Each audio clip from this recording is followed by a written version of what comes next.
রমজানে শয়তান বন্দী থাকার পরও মানুষ কেন গুনাহ করে?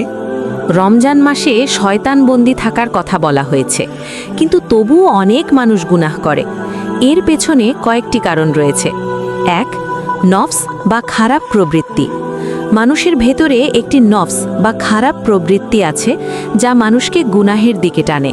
শয়তান বন্দী হলেও নফস মানুষের ভেতরেই থাকে, তাই নফসের প্রভাবে মানুষ গুনাহ করে। ২. পুরনো অভ্যাস। অনেক সময় মানুষ আগে থেকেই গুনাহের অভ্যাস করে ফেলে। রমজান এলেও সেই পুরনো অভ্যাসের কারণে আবারও গুনাহ হয়ে যায়। ৩. সব শয়তান নয়, বড় শয়তান বন্দী। হাদিসে বলা হয়েছে রমজানে মূলত বড় বড় শয়তানগুলো বন্দী করা হয়।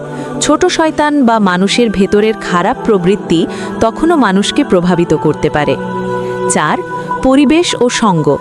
খারাপ বন্ধু, খারাপ পরিবেশ বা খারাপ কন্টেন্ট দেখার কারণে মানুষ গুনাহের দিকে চলে যায়। ৫. ঈমান দুর্বল হওয়া। যখন মানুষের ঈমান দুর্বল থাকে তখন শয়তান না থাকলেও মানুষ নিজের ভুল সিদ্ধান্তে গুনাহ করে ফেলে। সুতরাং রমজানে শয়তান বন্দী করা হয় যাতে মানুষের জন্য ইবাদত করা সহজ হয়, কিন্তু নিজের নফস, অভ্যাস ও পরিবেশের কারণে মানুষ এখনও গুনাহ করতে পারে।